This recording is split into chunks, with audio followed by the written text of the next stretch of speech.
High court bar ایسوسی ایشن کے زیر اہتمام آل پاکستان وکلا کنونشن کا انعقاد کیا گیا ہے، جس میں حکومت کی جانب سے جو مجوزہ آئینی ترامیم کا مسودہ ابھی تک سامنے آیا ہے، اس کے خلاف یہاں پر قرارداد پیش کی گئی ہے، جس میں کہا گیا ہے کہ وکلا آئینی ترامیم کو تسلیم نہیں کریں گے۔ جو دو چیف جسٹس بنانے کی کوشش کی جا رہی ہے، اس کو بھی ہم مسترد کرتے ہیں، جبکہ سپریم کورٹ کے پیرلل جو آئینی عدالت بنانے کے لیے قانون سازی ہو رہی ہے، اس کو بھی تسلیم نہیں کرتے۔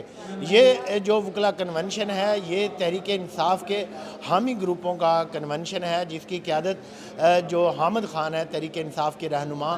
اور وکلا رہنما بھی ہیں، وہ کر رہے ہیں، اور ان کے ساتھ علی احمد کرد بھی شریک ہیں۔ تو مختلف جو بار ایسوسی ایشن ہیں، اگرچہ ان کے کئی نمائندے یہاں پر شریک ہیں، لیکن لاہور ڈسٹرکٹ بار ایسوسی ایشن کے جو مرکزی ایگزیکٹو باڈی ہے، وہ عہدیدار یہاں پر شریک نہیں ہوئے، اور کئی جو ہیں وہ لاہور ہائی کورٹ بار ایسوسی ایشن کے بھی عہدیدار جن حکومت کے ساتھ کے حامی ہیں اور تحریک انصاف کے حامی نہیں ہیں، وہ بھی شریک نہیں ہوئے۔ تو یہاں تحریک انصاف کے حامی تمام جو بار کے نمائندگان ہیں وہ شریک ہیں، اور ان کی جانب سے ان ترامیم کو مسترد کیا جا رہا ہے، جبکہ سپریم کورٹ بار ایسوسی ایشن اور پاکستان بار کونسل کے نمائندے بھی اس کنونشن میں شریک نہیں ہوئے۔ میری ان سے بات ہوئی تو ان کا یہ کہنا تھا کہ ابھی جو ہے وہ ترامیم کو حتمی شکل نہیں دی گئی اور نہ ہی ایوان میں پیش ہوئی ہیں، اور اس کے علاوہ ہمارے پاس عدالتوں کا فورم بھی موجود ہے، ہمیں وہاں پر چیلنج کرنا چاہیے، بجائے اس کے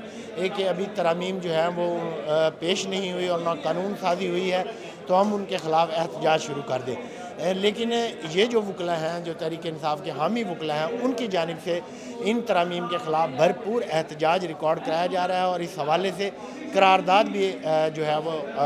ہال میں پیش کی گئی ہے، جس کو متفقہ رائے سے منظور کیا گیا ہے، جس میں کہا گیا ہے کہ ایک آئین، ایک قانون اور ایک ہی سپریم کورٹ۔ اس کے علاوہ اگر کوئی بھی اقدام کیا گیا تو ہم اسے مسترد کرتے ہیں۔ اب تک کے لیے اتنا ہی۔ مزید خبروں اور اپڈیٹس کے لیے دیکھتے رہیے انڈیپینڈنٹ اردو۔